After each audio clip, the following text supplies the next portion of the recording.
안녕하세요, 럭철TV입니다. 오늘 소개해드릴 피규어는 그리드맨의 빌런, 신조 아카네 피규어입니다. 아카네는 그리드맨의 주인공과 같은 반 친구로 나오는 캐릭터예요. 작중에서 기적의 미소녀라고 불릴 정도로 인기가 많은데요. 근데 뒤에서는 괴수를 만들어서 문제를 일으키는 이중적인 악역 캐릭터입니다. 악역임에도 불구하고 인기는 높은 편이에요. 그리드맨 팬들의 꾸준한 사랑을 받으면서 피규어는 물론 다양한 굿즈가 계속해서 나오고 있습니다. 펫컴퍼니에서 2020년 10월 28일에 발매한 피규어입니다.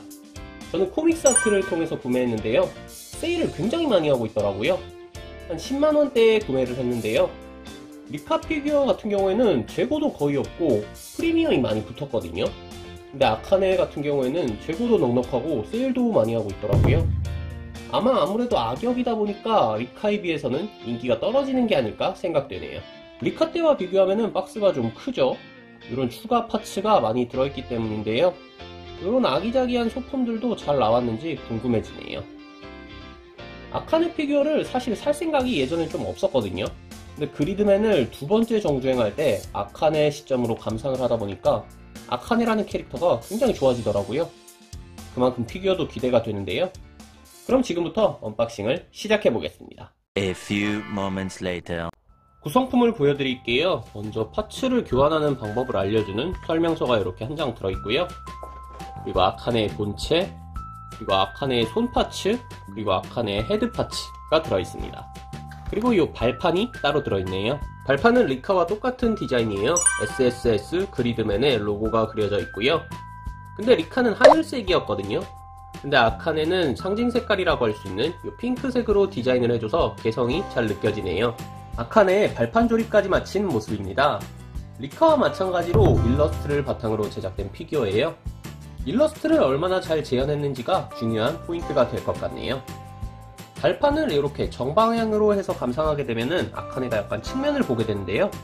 그래서 이렇게 약간 꺾은 각도, 삐딱한 각도로 봐야지 베스트 각도가 나오는 것 같네요. 살짝 숙이고 있어서 높이가 그렇게 높지는 않은데요. 발판까지 포함하여 20cm입니다. 함께 발매된 리카와 크기 비교를 한 모습입니다. 보시는 것처럼 리카는 바르게 선 자세를 하고 있기 때문에 아카네보다 키가 좀 큰 느낌이고요. 근데 같은 7분의 1 스케일로 나온 피규어이기 때문에 사이즈 면에서는 충분히 잘 어울린다고 할 수 있을 것 같아요. 그리고 발판 디자인도 똑같죠. 그렇기 때문에 같은 라인이라는 통일감을 충분히 느낄 수 있는 것 같고요. 먼저 헤드를 살펴볼게요. 사진으로 볼 때는 눈과 눈 사이의 거리가 너무 먼 것 같은 느낌이 있었거든요. 근데 실물로 보니까 원본 일러스트를 훌륭하게 재현했다고 할 수 있을 것 같고요. 근데 원본 일러스트에서도 그런데 약간 섬뜩한 느낌이에요. 악당이라서 그런가 웃고 있는데도 감정이 없는 느낌이죠. 눈 밑에 이렇게 홍조를 조금 은은하게 넣어서 생기 있는 얼굴로 만들어줬으면 더 좋았을 것 같다는 생각이 드네요. 눈 데칼이 정말 잘 나왔어요. 긴 속눈썹과 복잡한 동공을 정말 정교하게 표현했고요. 리카 때와 마찬가지로 머리에 만화적 느낌의 음영을 넣어준 거는 펫컴퍼니 그리드맨 피규어의 최대의 장점이라고 할 수 있고요.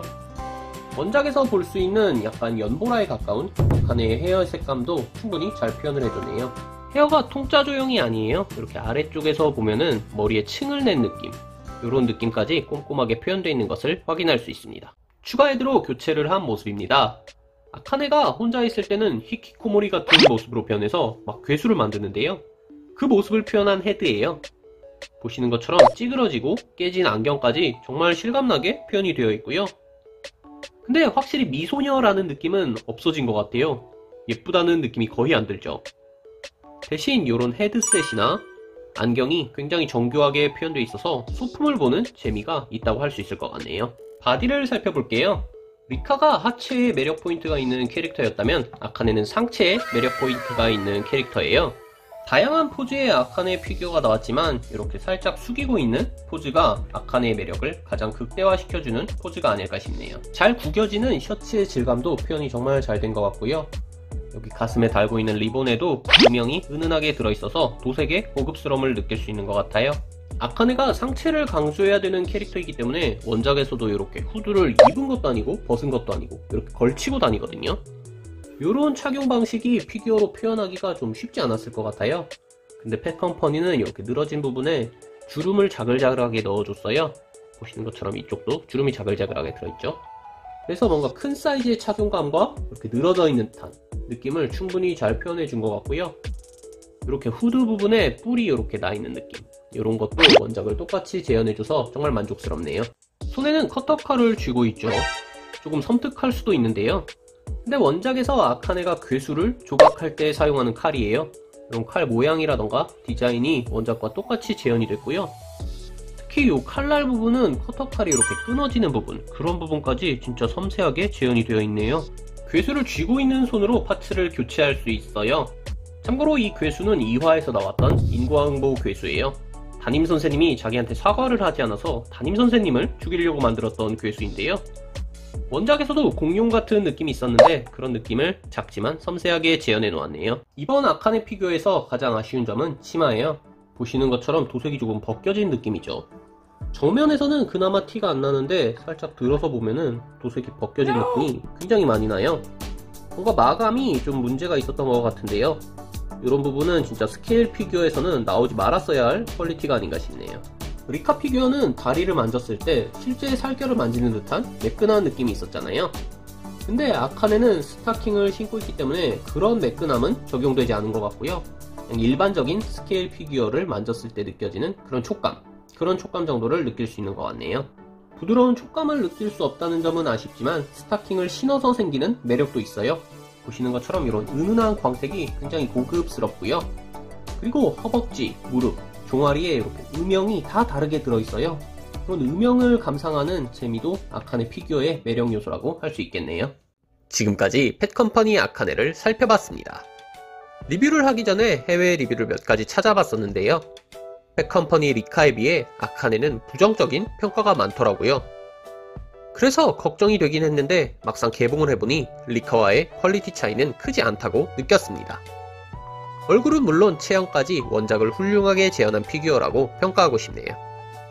그리고 여기에 얼굴과 손을 교체할 수 있는 추가 파츠까지 있다는 점은 펫컴퍼니 아카네에 대한 만족도를 높여주는 요소였습니다. 다만 치마 쪽에 도색 미스가 있었는데요. 제가 운이 안 좋았던 걸 수도 있지만 이런 도색 미스가 흔하게 목격됐다면 아카네에 대한 평가가 부정적일 수밖에 없었을 것 같네요. 오늘 리뷰는 여기까지입니다. 재밌게 보셨다면 구독, 좋아요 부탁드립니다.